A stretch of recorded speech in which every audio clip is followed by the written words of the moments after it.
Dear Heavenly Father, thank you for giving us healthy body and sound mind. We thank you for another opportunity to learn. Bless us with wisdom to understand our lessons and the joy to learn with our classmates. Bless also our teachers as they impart to us the value of learning. Keep us safe in your loving kindness. This we ask in the mighty and sweet name of our Lord and Savior, Jesus Christ. Amen.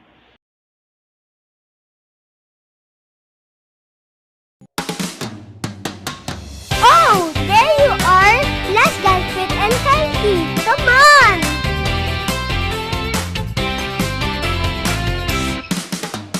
Head, shoulders, knees and toes, knees and toes. Head, shoulders, knees and toes, knees and toes. Then eyes and ears and mouth and nose. Head, shoulders, knees and toes, knees and toes. It's exercise time. Hands on your hips and make a circle with your head. 1, 2, 3, 4. Head, shoulders, knees and toes, knees and toes.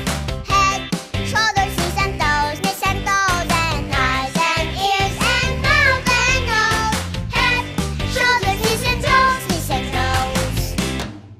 Next, put your hands on your shoulders. Then roll your shoulders backwards.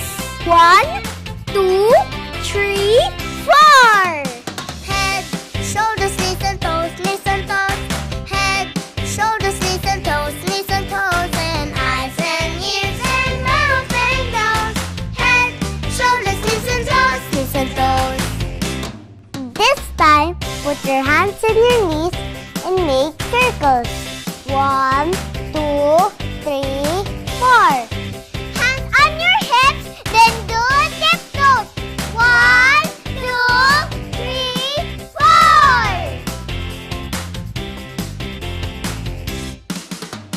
Head, shoulders, knees and toes, knees and toes. Head, shoulders, knees and toes, knees and toes. And eyes and ears and mouth and nose.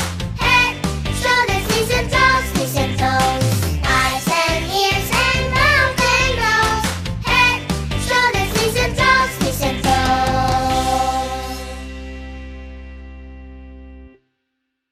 Pop Babies!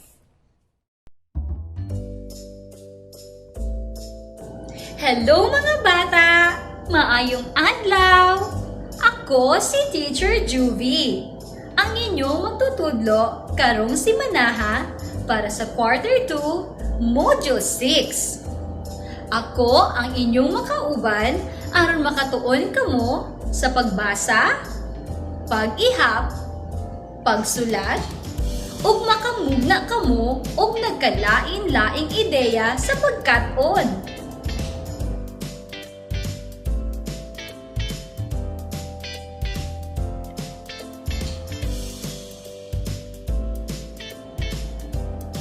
Mga bata, atong hinumduman nga matag usa ka nato adunay gusto o dili gusto nga mga butang. Mugamit kita og mga tukmang pulong sa paghulagway sa matag miyembro sa pamilya, binuhing hayop, dulaan, pagkaon o miyembro sa komunidad.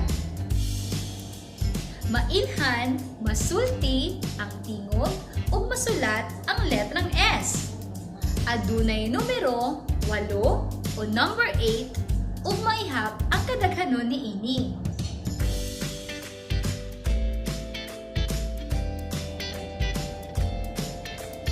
Alang sa susihon nato, palihog-ablihi ang inyong mga module sa panid 23 o page 23. Susihon nato ang inyong mga naibaluan. Tubaga ang mga pangutana ug lingini ang saktong tubag sa mga pangutana.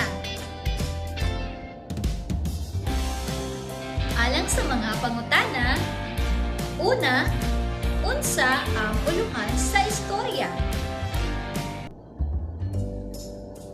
Kung ang imong tubag Si Rose o si Ala, sakto ka.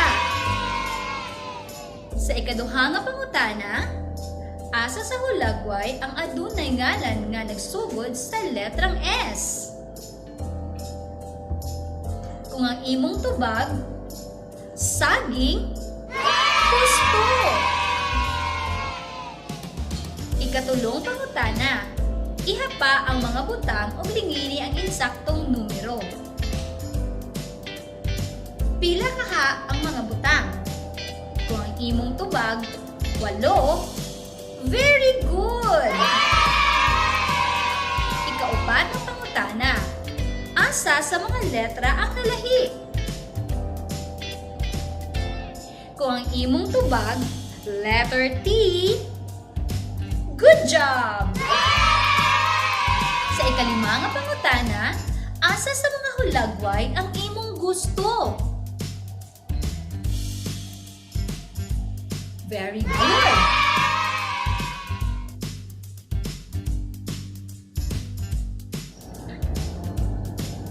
Mga bata, dinhi na human ang atong klase karong adlaw.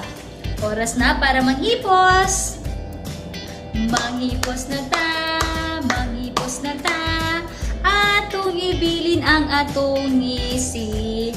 Ugma puhon, mubalik aron makakaton. Ug kini si Teacher Juvie nga nagaingon, ang batang maalamon, hayag ang kaugmaon.